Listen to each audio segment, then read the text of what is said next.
Well, look at that. It's part 2, which means if you didn't see part 1, you won't know what's going on. But don't worry, it's confusing for everyone. Or rather, after enough coaxing and patriotic jargon about opportunity, Rocky accepts the challenge, along with the big fuck ton of money that comes with it, and the chance to make an ass out of himself on national TV. Well, geez, Creed's the best. I guess I'll have to do the best I can. I'm gonna be the very best, like no one ever was. To fight Apollo is my real test. To get Adrian is my cause. But yeah, there's still that whole thing about his involvement with the loan sharks and the like. Put this in your glove. What's this? $500. Don't worry about it. Or not? Fuck, wasn't Gazzo complaining earlier that Rocky was making him look like a charity?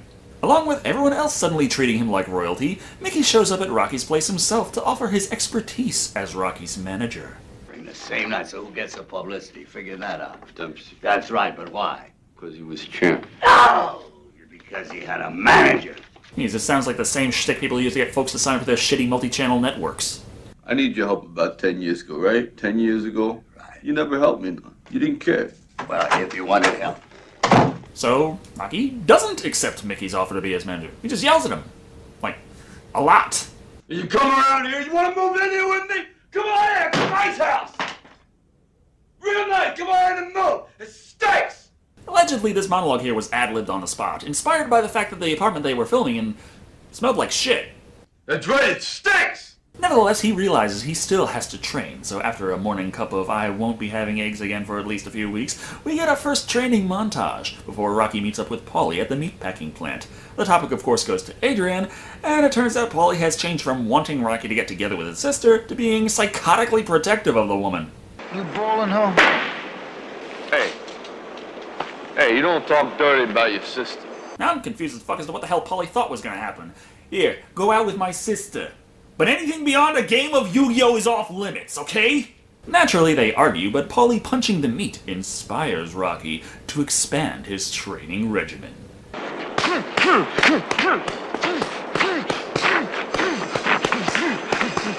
Congratulations, you have discovered the caveman's punching bag. Please don't tell me this is actually an important plot point. Well, something that isn't is when Mickey introduces a string to Rocky's ankles. I guess he's managing him now. Glad we saw that conversation. Anyway, it's meant to improve his balance. Something that was never seen as a problem in his fights before, and doesn't ever come up again. Unlike the meat punching, which is an important plot, god damn it! In Paulie's ever-growing desire to ride Rocky's coattails into fame and fortune, he's invited a news crew in to broadcast the men's training. Is this a common training method? I mean, do other fighters pound raw meat? No, I think I invented it. That's because it has no benefits over a traditional bag. On the other hand, it's very light, smells bad, and it can fuck up your hands. Those are all negative parts to this training method. The Rocky universe works like the Elder Scrolls, though, so the meat method helps Rocky become better at breaking ribs. Because... Enough preparing for a fight, though. Let's go back to As the Cheesesteak Turns, where we find Paulie is now violently angry that Rocky and his sister are an item, which he helped set up, and was violent in that stage of the arrangement as well. Come to think of it, Paulie's just an asshole. The end result is Adrian moves in with Rocky and his shitty apartment. Yes, they went over earlier how women weaken legs and all that, but it never comes up again, so don't worry. Also, Paulie and Rocky are still friends somehow, as long as the man can make money off him, it seems. Advertising. I know about that stuff. Gonna monetize your fists. Every time you punch someone, I make half a cent. That about sets the tone for the soap opera side of things, so we've got nothing much else to see aside from Rocky training to beat Apollo Creed. How, you ask? Musical montage, of course.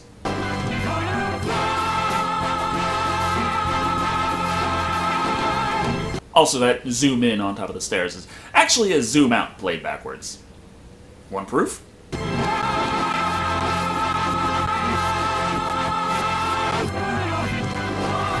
I'll be here in case you need me to ruin more iconic movie moments for you. The night before the big fight, Rocky heads out to the arena trying to collect his thoughts, and pointing out continuity errors in his own movie. Mr. Jergens, the poster's wrong. What do you mean? Well, I'm wearing white pants with a red stripe. Strangely, instead of breaking the fourth wall, this comes off more like the venue didn't bother double-checking the details for the nobody contender, which strangely makes it feel more real. After taking it all in, Rocky returns home to Adrian, telling her the sum of his thoughts. Can't do it. Come on, Stallone, I already did the end credits joke. More specifically, Rocky doesn't believe he can beat Apollo. However, he knows that nobody has ever gone more than 3 rounds with the man, and if he can do better than that, it will be enough to show that he's worth more than what so many people think. I could have also tried not working for loan sharks, fighting anyone other than the lowest of the low in the boxing world, paying for your turtle food. Never mind all that. It's the day of the big fight, which means Rocky is showing up in a modest, albeit oversized robe, and Creed immediately dwarfing his presence by arriving on a goddamn 4th of July parade float. What do you think that outfit cost? His integrity, honor, and probably his sobriety at some point. In case you're wondering, we're finally about to see the 2nd boxing match in this whole damn movie, at the hour and 45-minute mark.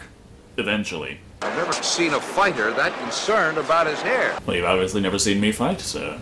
When it finally gets started, it's more than a little obvious Apollo is just toying with Rocky, believing the man can't possibly pose a threat, so he plans to bide his time for the knockout in round 3. Problem is... I don't believe it! The champ is down. Yes, he is. The long-ranking fighter actually plans to fight this man. Who knew? Climbing to his feet in about 20 seconds, Creed continues the fight, because the first 15 seconds doesn't count. Fuck it, if Rocky can win a match by beating a man while he's down, Creed can continue fighting after 10 seconds are up. It's only fair.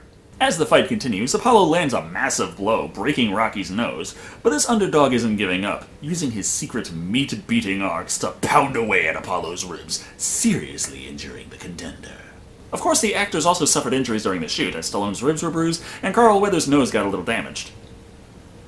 That's kind of ironic. Going all 15 rounds, the final round has Rocky actually getting the upper hand, pummeling Creed against the ropes, only to have the final bell signal the end of the match before a knockout can take place. This means the fight must go to decision, but that's no reason not to jump immediately into interviewing the fighters. What do you think about when the 15th round you're coming out? You know, that line has a lot more emotional weight to it after watching all 2 hours of the movie. Not gonna lie.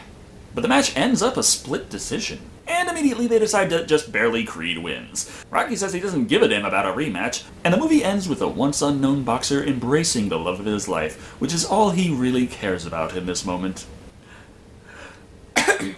Well, that was Rocky. And, it's a fucking drama. That makes it really hard for me to review it, considering that's a genre I don't really dig into. But seriously, what else am I supposed to call this? The movie is 2 hours long, and very little of it has to do with the fight. Instead, it's spent fleshing out the setting and giving life to the characters, plus detailing their interwoven relationships and how they matter to each other.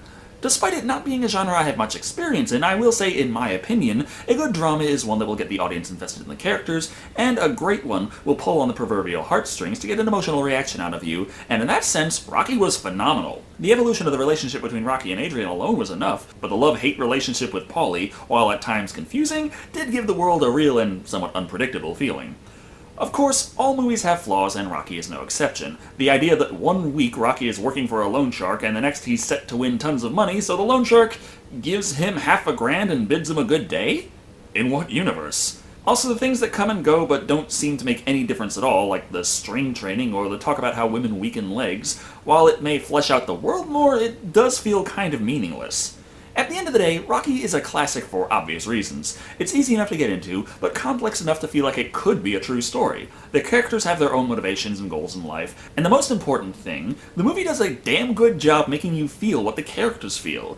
It's not the clear winner of Best Movie Ever award, but it's so damn close that doesn't matter, coming in at 5 stinky bathroom monologues out of 5. And no, I am not going to be going into every single Rocky movie in one big chunk.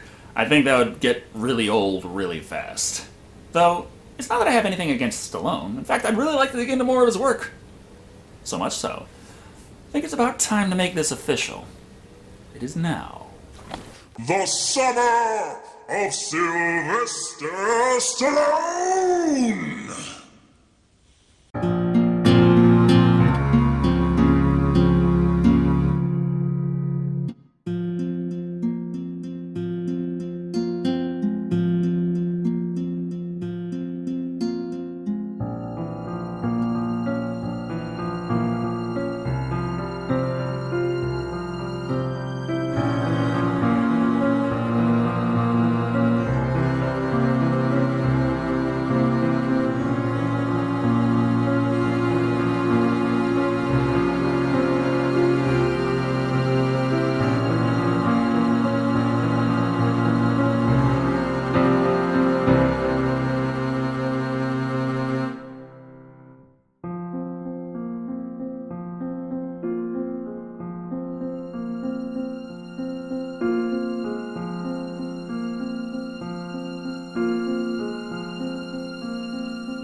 Yo, how you doing?